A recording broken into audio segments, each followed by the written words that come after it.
So I'm going to jump straight into it. Welcome back. Some spirits stay because they can't move on. Others stay because no one remembers them. The most haunting ones, they stay because no one ever knew their name. Today we're stepping into places people don't talk about. The graves without headstones, the hospital rooms where no family members ever came, and the 911 call centers where last words echo long after the line goes dead. In the unmarked land where the forgotten dead still wait for someone to notice them. Some hauntings are famous, but these aren't. These are the hauntings of the unnamed, and the hauntings people are too afraid or too heartbroken to speak about. The sad stuff, right? Yes.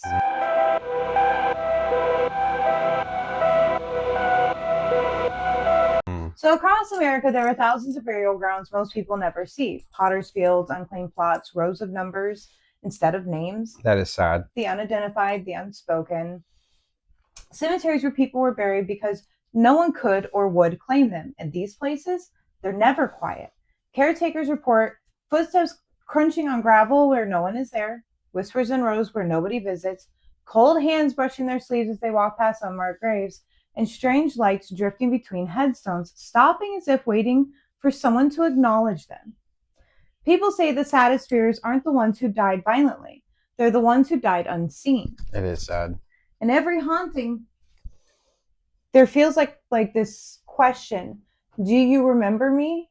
Does anyone? Yeah, I mean, like with all those graves with no like names on them, like they've worn off with time. Like that person had a life, Not you just know? those, but like what they were talking about, the Potter's Fields, indentured servants, those asylums where people died in the asylums and they just shoved them in unmarked graves. It's so sad, you know? Yeah, they don't have names. They're not even numbers in a lot of them. They're just gone. Yeah, gone forever. They didn't have any people or anything, I guess. A lot of those people that got dropped at asylums, the families like dropped them and didn't come back.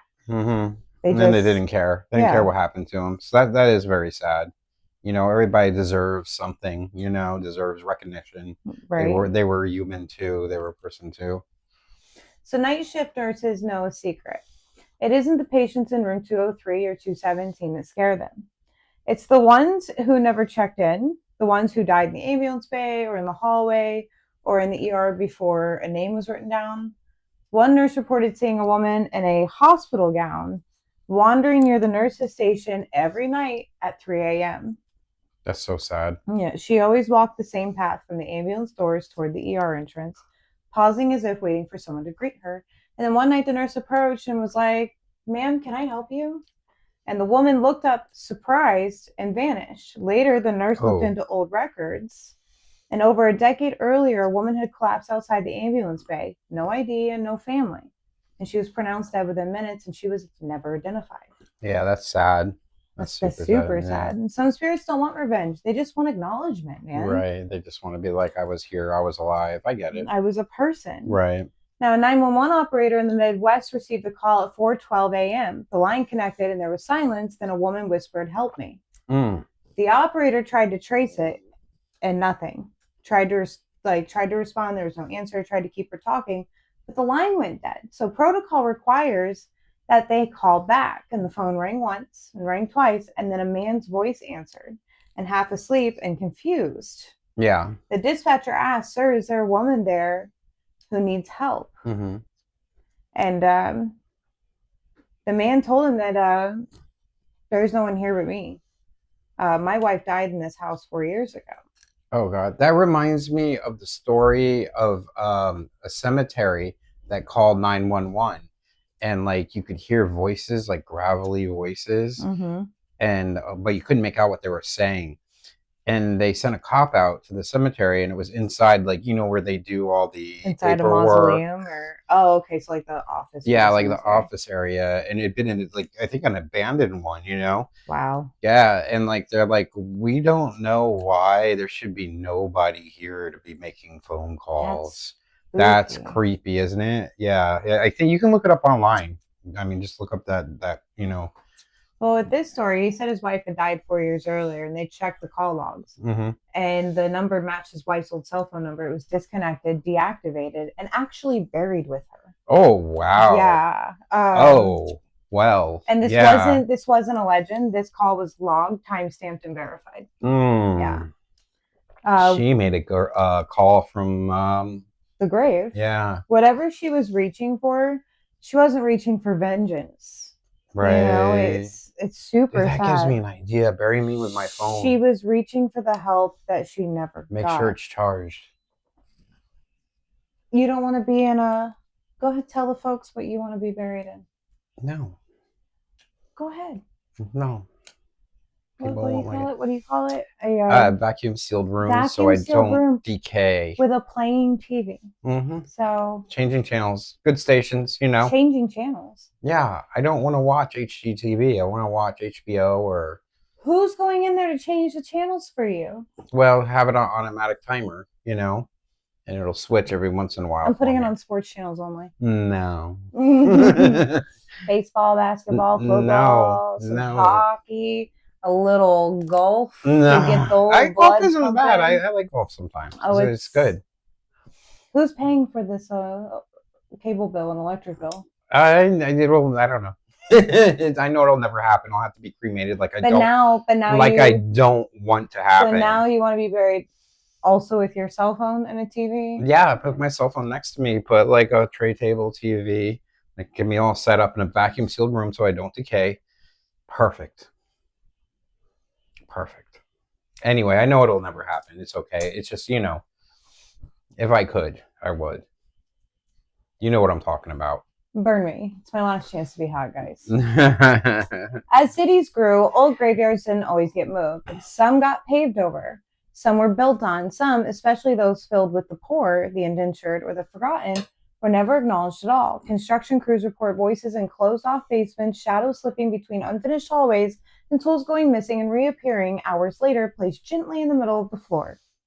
And footsteps pacing behind them when the entire site is empty. Workers say, the feeling isn't evil, it's restless, as if someone beneath the concrete is still waiting for the dignity they never received. Wow, that's sad. That's sad. Yeah, I think there has to be some sort of closure. There's a place in Florida. You know? On I-4. There's an area on I-4 in Florida. Mm-hmm. We live in Florida. There was a settlement there, and a family died. Mm-hmm. I forget what fever killed them. It was way back in the day, like 1800s or something. Yes, and they didn't move the family. They paved I-4 over it. Oh. And there's this area that they call a dead zone because there's no reception, no radio, no nothing on I-4. And it's right where that family was buried. Oh, wow. Yeah, I-4 is a horrible road, too, so I get it. Just that one specific area, though. Mm-hmm. I want to look into it now as a kid. Yeah, find out where it was, because we drove the whole I-4. We'll find out where it was. We didn't drive by I-4. Yeah, we did. When did we drive by I-4? Remember when we saw Orlando? We had to drive through Orlando, coming back from Savannah. Yeah. Ugh. Yeah. Or St. Augustine, not Savannah. I'm sorry. Wait, wasn't. It was the giant buildings, and I was like, I remember driving through here and not being like this back in the 90s. I remember that. Because I'm super old. Yeah. I remember that back in the 90s. I'm like, I don't either. I was in school. Gotcha. Anyway.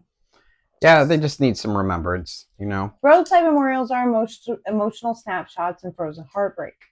Their tragedy happened too fast to understand, but those spots are some of the most active paranormal locations in the country. Drivers see figures standing on the side of the road where someone died. Strangers hear knocking on car doors at pull-offs, and pedestrians feel someone grabbing their hand gently, as if guiding them out of danger. One story from Arizona: the woman's car stalled on a deserted road, late at night. She saw a silhouette approaching. It was a man waving his arms frantically, and terrified, she locked her doors and he vanished. Oh. Minutes later, a truck sped past her, swerved, and flipped in the exact spot where the man had stood. Oh. Later, she learned a man had died on that stretch of road 5 years earlier, trying to warn oncoming drivers about black ice. Black ice is serious, and you've never really experienced black ice, have you? Okay, so it's called black ice because it matches the road. You can't see that it's ice. Oh. And it's scarier than hydroplaning. Oh. You don't have control of your vehicle. Right. That sounds scary.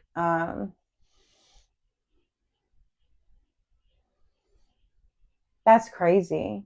Yeah, Yeah, he was like trying to warn people about the ice, and he died yeah, because of it. Well, and he's still out there trying to help people. that's nice of him. It is nice of him, Hmm. but he should be able to move on. Yeah, be at rest. Yeah, definitely. So not all roadside spirits are stuck. Some are still trying to help. God, that made me sad.